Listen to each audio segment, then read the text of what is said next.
Você sabe quais são os tipos de pesquisa quanto ao procedimento? Não? Então fica comigo que depois da vinheta eu te explico.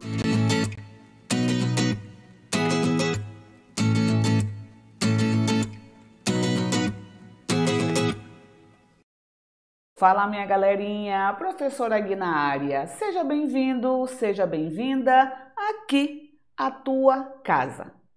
É tua primeira vez aqui conosco? Então eu te convido para dar uma paradinha, vai aqui na sugestão, assiste as aulas anteriores e depois retorna para cá. Estarei te esperando com todo prazer.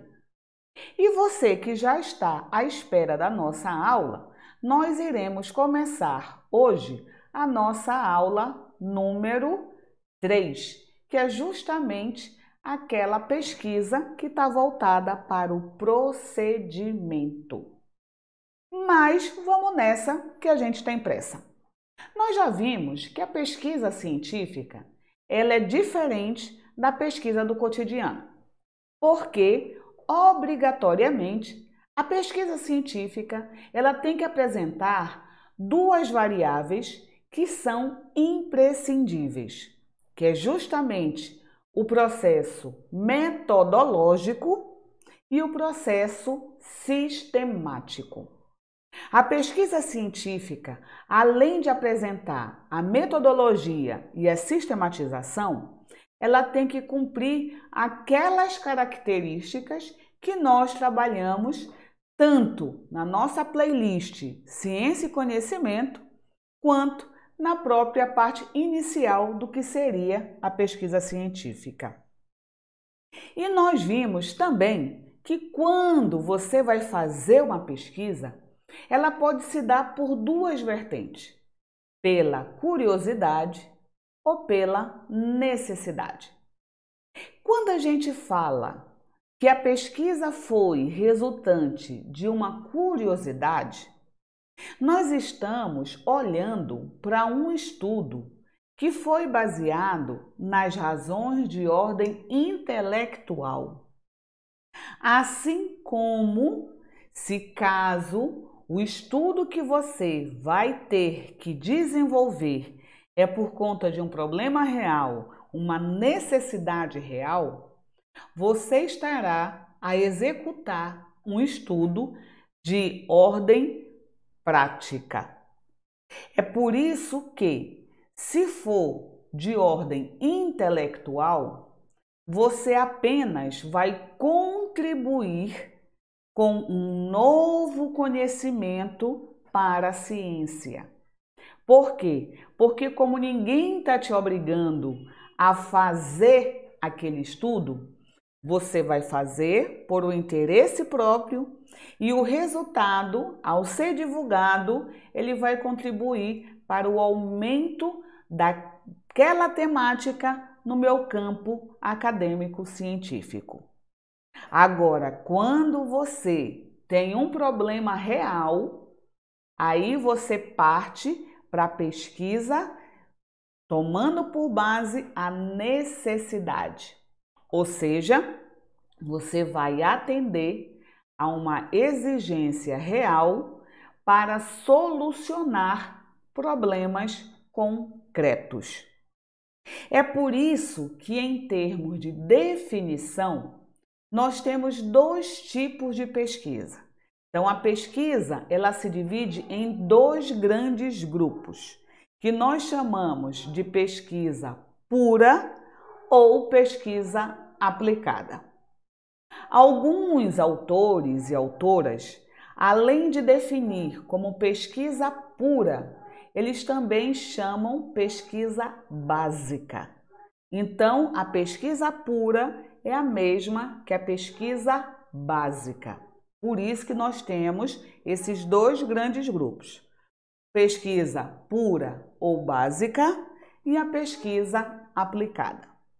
O interessante a ser destacado, meus amores, é que independente se a tua pesquisa é por curiosidade ou necessidade, ambas são extremamente importantes para o progresso da nossa ciência. Também foi visto que a nossa pesquisa, de acordo com a literatura, ela pode ser dividida em vários subgrupos. Então, eu gosto muito de trabalhar com as ideias de Andrade. Então, o que a pesquisa ela é estruturada? A partir de 5 subgrupos, quanto à natureza, quanto ao objetivo, quanto ao procedimento, quanto ao objeto e quanto ao nível. Nós já vimos que, quanto à natureza, a pesquisa pode se subdividir em 2, em trabalho científico original ou como resumo de assunto. Quanto a seu objetivo, pode ser pesquisa exploratória, pesquisa descritiva e pesquisa explicativa. Na aula de hoje, nós iremos focar quanto ao procedimento, que pode ser a partir de uma pesquisa chamada pesquisa fonte de papel ou uma pesquisa de campo. Quanto ao objeto, já são 4 ramificações: pesquisa bibliográfica, de campo, experimental e de laboratório. E quanto ao nível, umas pessoas defendem que só são 2, outras que são 3, quando a gente une. Eu tenho a pesquisa qualitativa, a pesquisa quantitativa e a pesquisa quali-quant.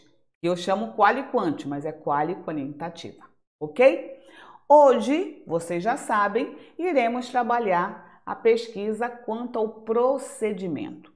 E para que a nossa aula não fique muito pesada, prometo que não vai ficar, vou tentar não ficar muito extensa, nós iremos trabalhar apenas a pesquisa de fonte de papel.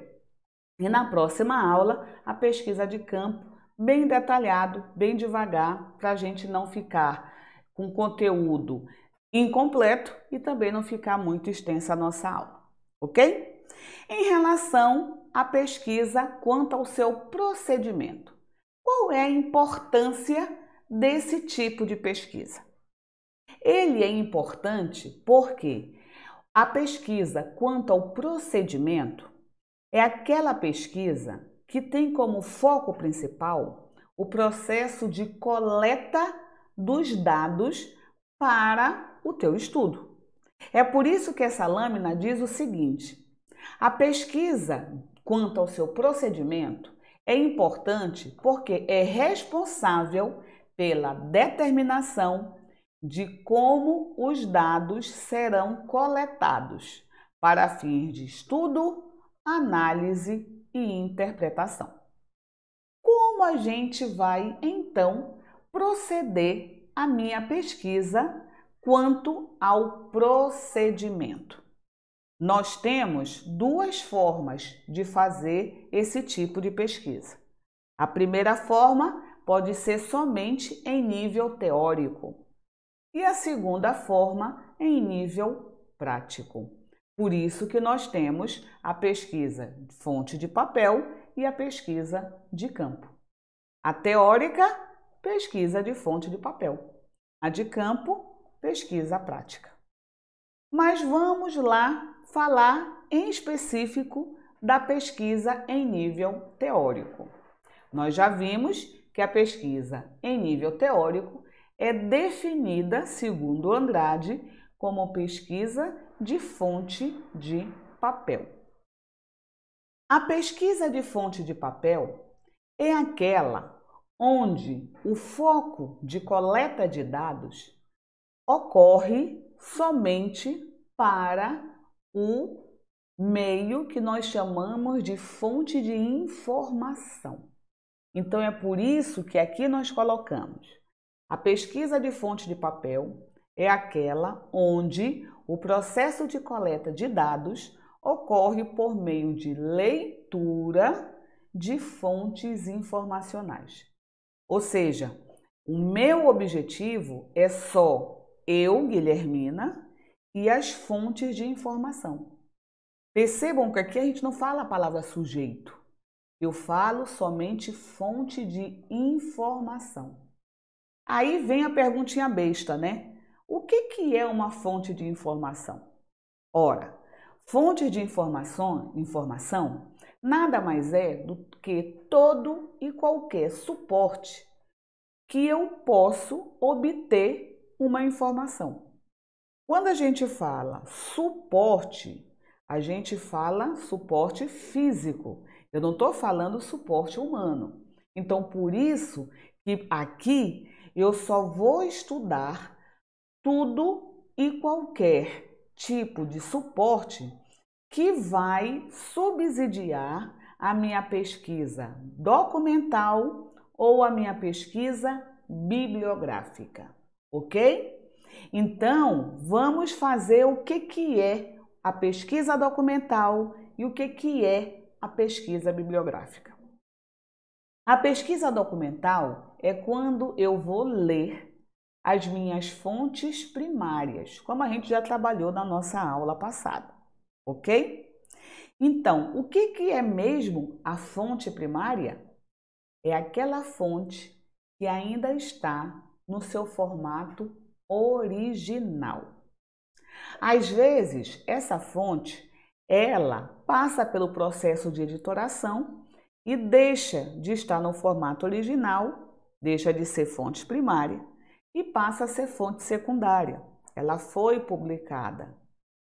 Quando você ainda está no formato original, ela passa a ser uma fonte que não está ainda divulgada para o meio acadêmico ou tecnológico, não é?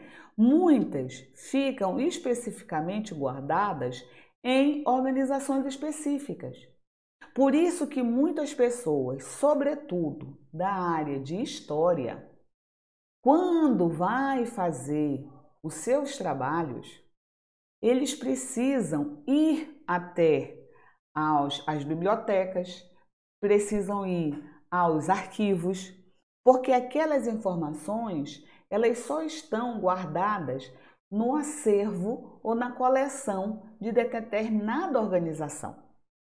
Às vezes, a fonte é tão específica que, além de estar somente naquele lugar, para você ter acesso, você tem que ter autorização.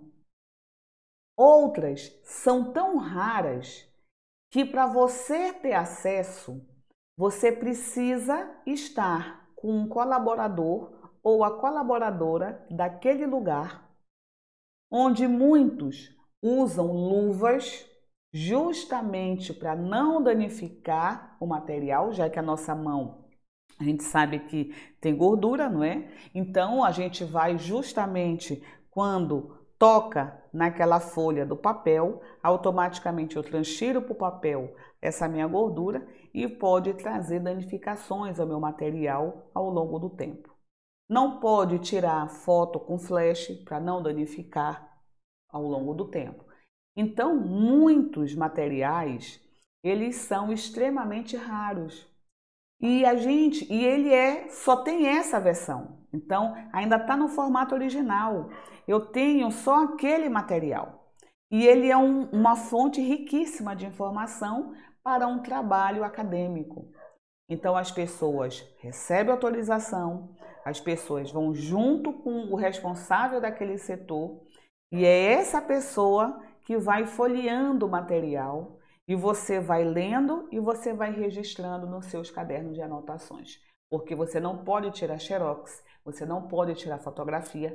Não é porque eles estão querendo proibir, como no Nome da Rosa, né? Aquela época do filme. Não, é para preservar o nosso material, a nossa fonte de informação.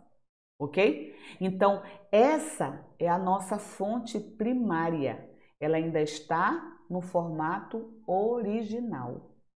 É por isso que Campelo fala que a fonte primária passa a ser aquelas que ainda não foram assinaladas pelo corpo do conhecimento científico-tecnológico, ou porque ainda não foi divulgada, ou porque ela continua no seu modelo original e não vai passar para a fonte secundária. Por exemplo, É um acervo das cartas de uma determinada personalidade daqui do Amazonas.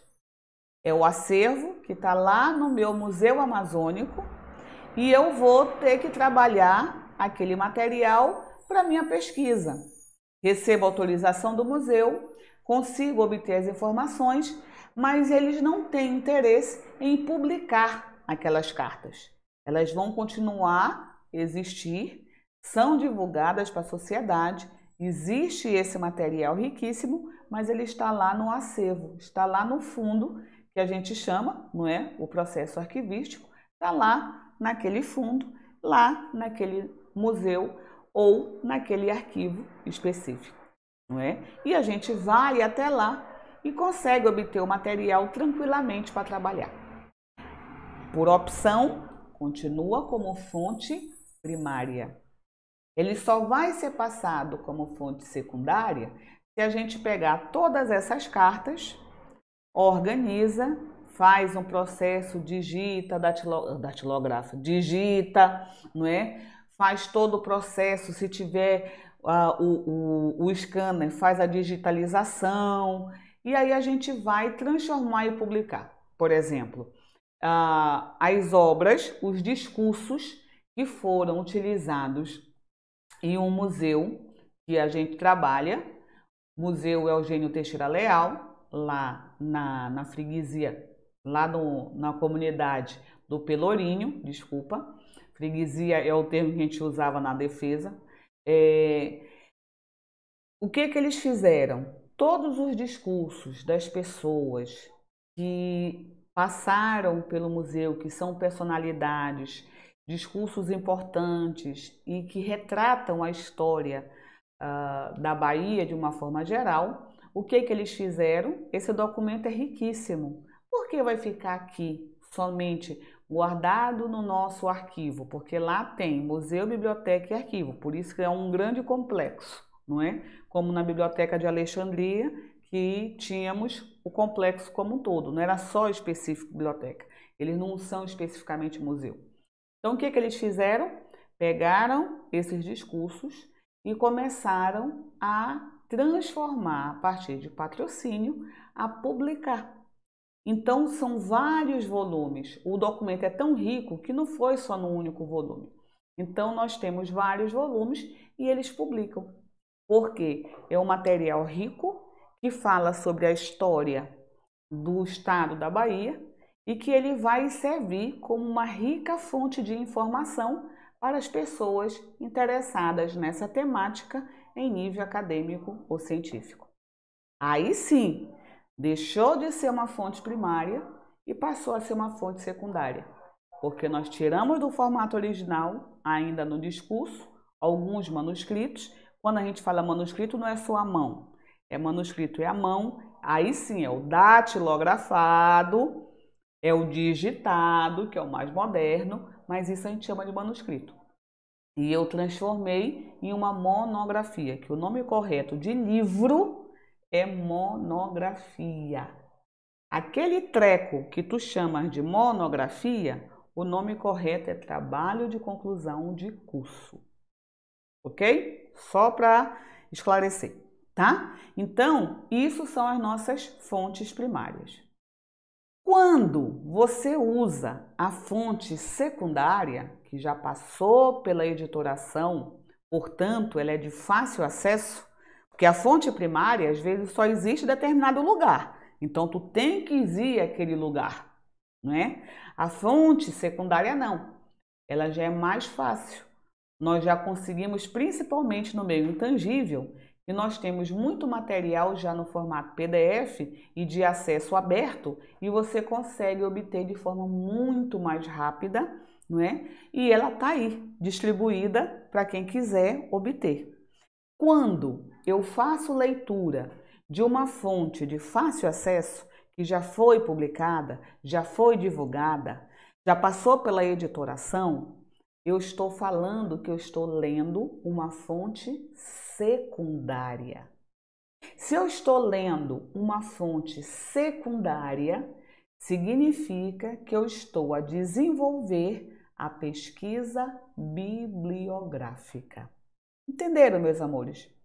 O erro que nós colocamos, inclusive, quando a gente for trabalhar o próximo bloco de tipo de pesquisa, ele coloca pesquisa bibliográfica, pesquisa de campo, pesquisa experimental, pesquisa laboratório.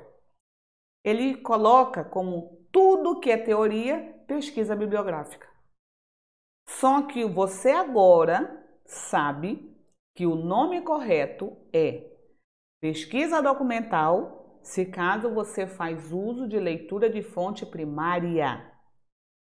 E pesquisa bibliográfica, se você faz uso de fonte secundária.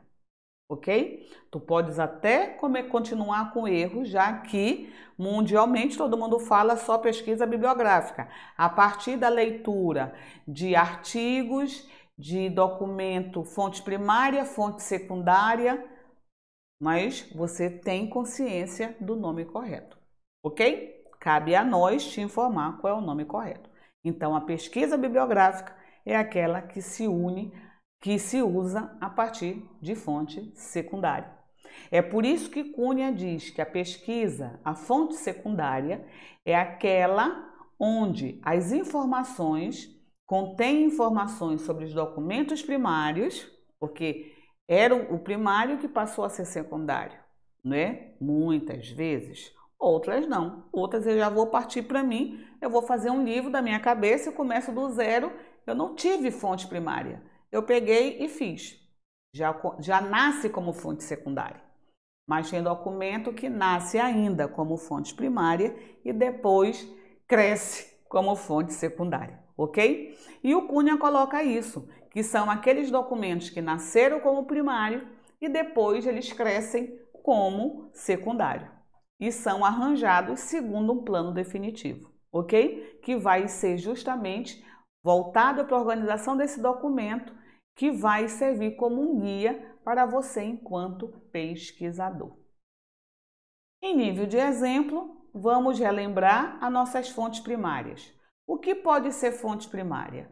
O nosso trabalho de conclusão de curso, TCC, que pode ser em nível de graduação ou em nível de pós-graduação, especificamente para especialização. A nossa dissertação, que também é em nível de pós-graduação, só que é em nível de mestrado. As nossas teses, que já são em nível de doutorado. Nós temos também como fonte primária os nossos manuscritos, os nossos acervos fotográficos, os nossos documentos oficiais de uma determinada organização, portanto, só vai ter dentro dessa organização. Alguns documentos as organizações divulgam, mas outros não. Atas, memorandos, ofícios, muitos documentos não são disponibilizados na mídia. Então, tu tem que ir até o local para você ter acesso àquele conteúdo para fazer a sua pesquisa. Em relação às fontes secundárias, já são de fácil acesso. Por quê? Porque já passou pelo processo de editoração. Já foram publicadas. Então, são as nossas monografias, que são os nossos livros, que tu já sabes agora que o nome correto desses trecos é monografia. Então, eu tenho aqui introdução à biblioteconomia, organização, aí são os nossos livros, que a gente chama, mas tu já sabes, não é? Eu tenho também os nossos recursos contínuos, que são os nossos periódicos. Eles podem ser impressos ou pode ser o periódico eletrônico. E olha aqui o Código Civil comentado. Quando eu tenho o meu código ainda no formato original, a minha legislação no formato original, fonte primária. Eles pegaram a legislação, pegaram o código, colocaram na forma de livro, tá? Para se fazer entender melhor. E aí ainda comenta. Então, ele nasceu como uma fonte primária e cresceu como uma fonte secundária, porque ele já foi publicado. Então, se eu quero o documento original, pode ser que eu não encontre de forma rápida. Eu tenho que ir até o local. A fonte secundária não. Eu pego, clico, se eu quiser, eu posso até adquirir. Eu entro nos sites das várias livrarias que existem, eu começo a ver, adquiro aquela obra. Às vezes, desculpa, ela já está no formato em PDF, em acesso aberto. A gente vai lá e baixa. Lembrando que a gente tem que citar as nossas fontes, não é? Vamos ao nosso exemplo para a gente entender como é que a gente faz uma pesquisa em nível teórico. O primeiro exemplo é justamente, vamos voltar para aquele resumo horroroso da dissertação do Matal de Guilhermina, que se eu fosse hoje eu iria reprovar, não é? Mas enfim. Então, de acordo com a dissertação da Guilhermina, que ainda era Guilhermina Arruda, que ainda era solteira, ela quis, com esse trabalho, resgatar a história e a memória da Biblioteca Pública do Amazonas durante o período de 1870 a 1910. E esse resgate, ela tentou contextualizar para poder compreender com o processo de construção urbanístico da cidade de Manaus. Justamente para relacionar esses dois fatos, para tentar entender se a criação dessa biblioteca ela se deu para tentar atender a necessidade informacional da sociedade ou apenas para se igualar às cidades intelectualmente evoluídas. Então, a hipótese, ela está dizendo que a biblioteca surgiu para tentar igualar a cidade de Manaus às demais cidades intelectualmente evoluídas. E provou que a hipótese era verdadeira. Para isso, o que foi que essa autora fez? O objetivo, resgatar a história e a memória da Biblioteca Pública do Estado do Amazonas no período de 1870 a 1910. Quanto ao procedimento, para ela estabelecer um estudo e verificar se a sua hipótese era verdadeira ou é falsa, essa autora ela fez a opção de estudar somente a partir de uma pesquisa teórica. Então, ela não quis fazer pesquisa de campo. Ela não quis coletar dados diretamente dos sujeitos. Por quê? Pela data que ela queria estudar, os sujeitos ou já teriam morrido ou já estavam bem velhinhos e bem velhinhas e podia ser que não estava mais disposto a querer contribuir com pesquisa, poderia que o fato de não lembrar verdadeiramente da história. Então, para evitar incômodos às pessoas, para evitar obter um resultado que não refletisse verdadeiramente aquele contexto, sentiu-se mais confortável fazer apenas a pesquisa de fonte de papel. E foi feito a leitura a partir da pesquisa documental, junto aos documentos que estavam lá na biblioteca pública. Então, houve-se a autorização da época da gestora da biblioteca. Ela permitiu que eu entrasse, ela permitiu que eu olhasse alguma documentação e tinha lá as coisas ainda manuscritos. E aquilo é um acervo riquíssimo que está lá, fonte primária. Por isso que eu fiz a pesquisa documental.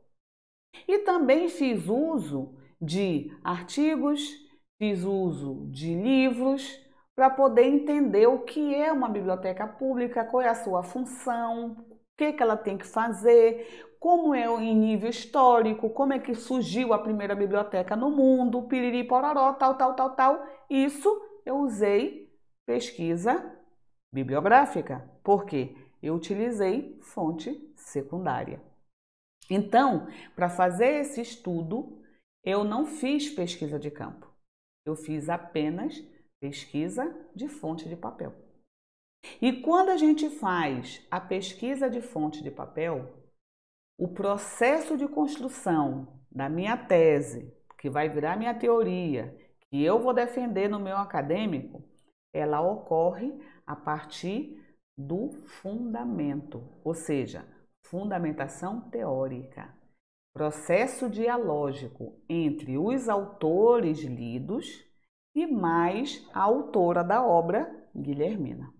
Então, a gente coloca as ideias da Guilhermina, as ideias dos autores, mete no liquidificador, bate tudo e cria-se uma redação científica. Isso a gente vai ensinar ainda para vocês saberem fazer numa boa. Beleza, meus amores? O outro exemplo já foi um artigo. Então, percebam que a gente pode fazer várias fontes a partir da pesquisa de fonte de papel. Logo de cara, ele já coloca, este artigo trata, desculpa meus amores, esse artigo trata de uma pesquisa bibliográfica. Já logo de cara já está dizendo. Agora, lembra, as autoras colocam aqui pesquisa bibliográfica, mas eu não sei se elas leram fonte primária ou se leram somente a fonte secundária. Por quê? Porque, tradicionalmente falando, a pesquisa teórica é pesquisa bibliográfica, que vai utilizar a leitura de fonte primária e secundária. Então, como no nosso universo científico a teoria se baseia na pesquisa bibliográfica, está aqui o exemplo. As autoras colocaram, é uma pesquisa bibliográfica. Só que elas utilizaram como método de investigação o estudo da arte, porque muitos chamam, em vez de ser fundamentação teórica, eles chamam estudo da arte, que é justamente isso, é a gente fazer um processo dialógico entre os vários autores e autoras lidos e lidas, mas você enquanto dono daquele trabalho. Porque tu não pode esquecer uma coisa, o trabalho é teu. Então, se tu pegas o teu material e só no parágrafo 1, segundo Barros, no parágrafo 2, para Pereira, no parágrafo 3, corroborando com isso, Almeida fala, cadê a Guilhermina, bicho?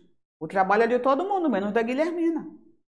A citação vem para reforçar o posicionamento da Guilhermina e não para substituir a Guilhermina.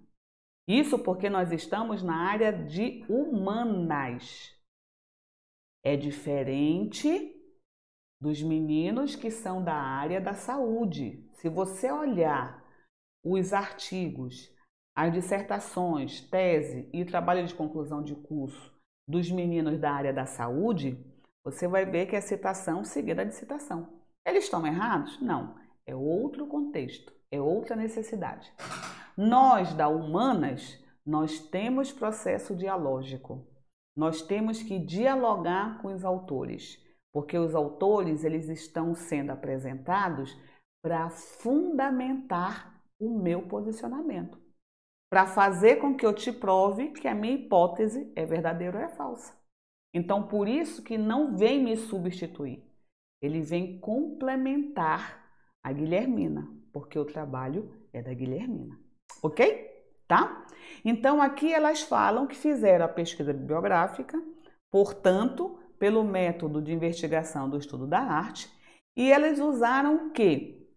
Como critério? Eles pegaram, selecionaram 3 bases de dados, ó. Pegou a base do Cielo, a base do Google Acadêmico e do periódico CAPES. Por quê? Eles pegaram esses 3 para verificar se, dentre essas bases, existiam material bibliográfico que tratava da temática idoso e tecnologia. Então, vamos ver o que foi que as autoras fizeram. Então, aqui, como objetivo, elas visaram o quê? Mapear a produção acadêmica relacionada ao uso de tecnologias no cotidiano por idosos.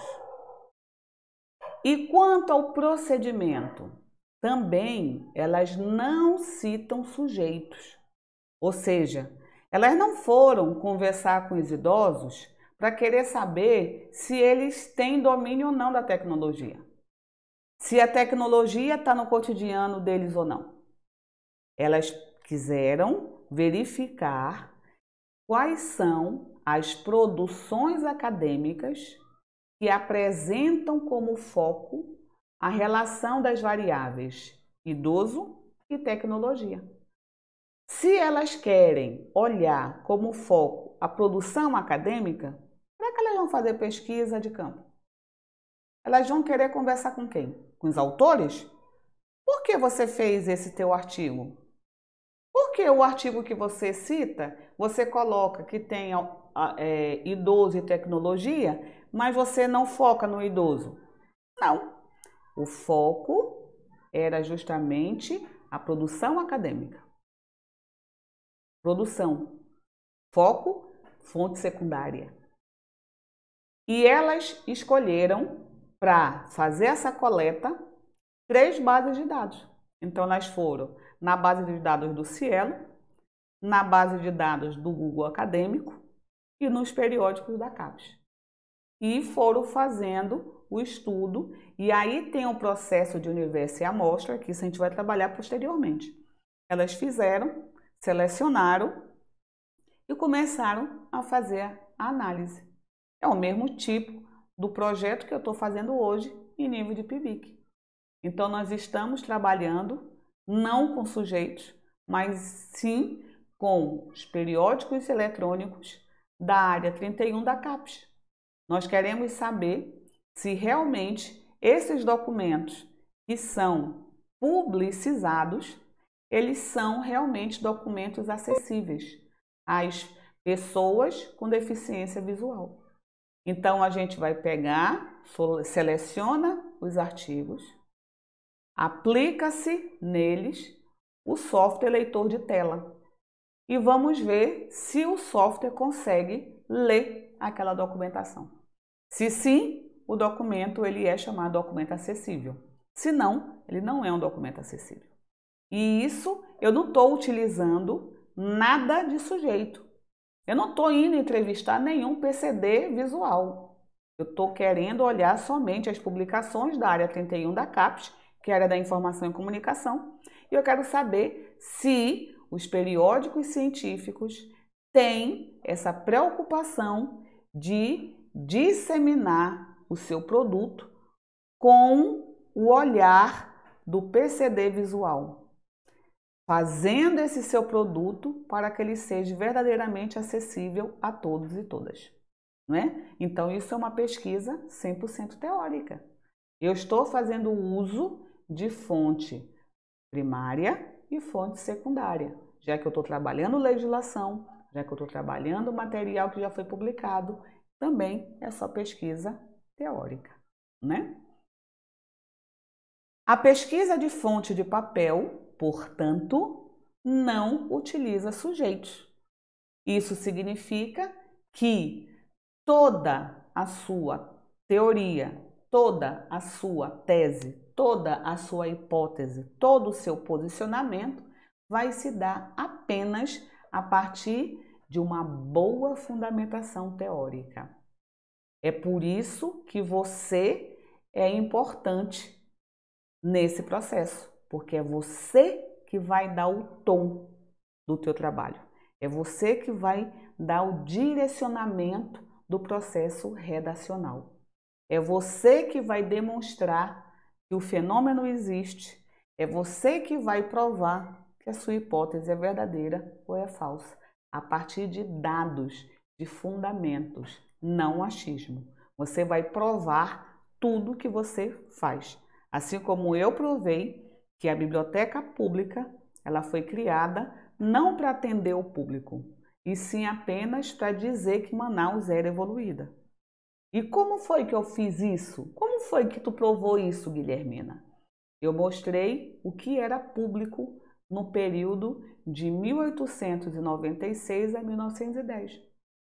O público daquela época eram as pessoas que eram bem vestidas, as pessoas que sabiam ler, quem eram as pessoas bem vestidas, quem eram as pessoas que sabiam ler? 5% da população manauara.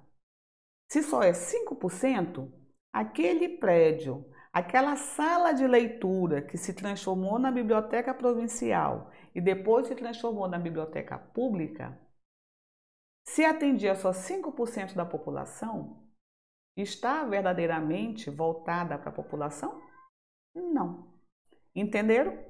Então, eu mostrei que a minha hipótese era verdadeira a partir de dados, mostrando o que era público naquela época, mostrando que dentro da biblioteca tinha uma placa, aberto para o público, vírgula, desde que bem trajado e sabendo usar o comportamento adequado, uma coisa assim. Só de colocar o bem trajado, elimina 95% da população que era carente, que morava em palafita. Que para tirar aquela parte de Manaus, a parte central, que passou a ser considerada Paris dos trópicos, passou a ser um projeto arquitetônico igual aos prédios europeus, especificamente o francês, não é? Porque naquela época era a França, que era a cidade da luz, que era o bonitão, que era a base para eles. A forma como se vestiu era no formato europeu. Começou a utilizar o chá das 5, por exemplo, porque eles achavam bonito o estilo inglês, não é? Só que no chá das 5 começamos a incorporar a nossa banana frita, que é uma delícia. Então a gente já começou o processo de aculturação. Eu acabei nem sendo europeu e nem sendo o caboclo nativo. Por quê? Porque eu não conseguia mais me entender, eu não sabia o que eu era. Porque eu comecei o processo de aculturação. Isso é outra história. Isso tudo eu mostrei tudo em nível teórico, a partir da leitura de fonte primária e fonte secundária. E eu mostrei que a minha hipótese era verdadeira, pela fundamentação teórica. Então é assim que nós construímos a pesquisa teórica. Ok, meus amores? Tá? Enfim, a pesquisa quanto ao procedimento, nós já vimos que ela pode se dar de duas formas. A pesquisa de fonte de papel e a pesquisa de campo. Hoje, ficamos na pesquisa de fonte de papel, que é a pesquisa documental, que lê fonte primária, e a pesquisa bibliográfica, que lê a fonte secundária. Na nossa próxima aula, nós iremos trabalhar a pesquisa de campo. Haja vista que eu não cumpri o meu prometido, pela quantidade de tempo de aula, mas eu espero que você fique e você entenda. Terminamos aqui. Quero que você deixe o seu like, que isso é muito importante para o nosso canal. Se você realmente ainda não é da comunidade Bíblia Responde, se inscreva no canal e se inscreva nas nossas redes sociais. Vamos fazer com que o nosso canal se estenda para o maior número possível de pessoas, para que eles tenham acesso a essa informação também. Fique em paz, fique com Deus e até a nossa próxima aula, se Deus quiser. Tchau, tchau!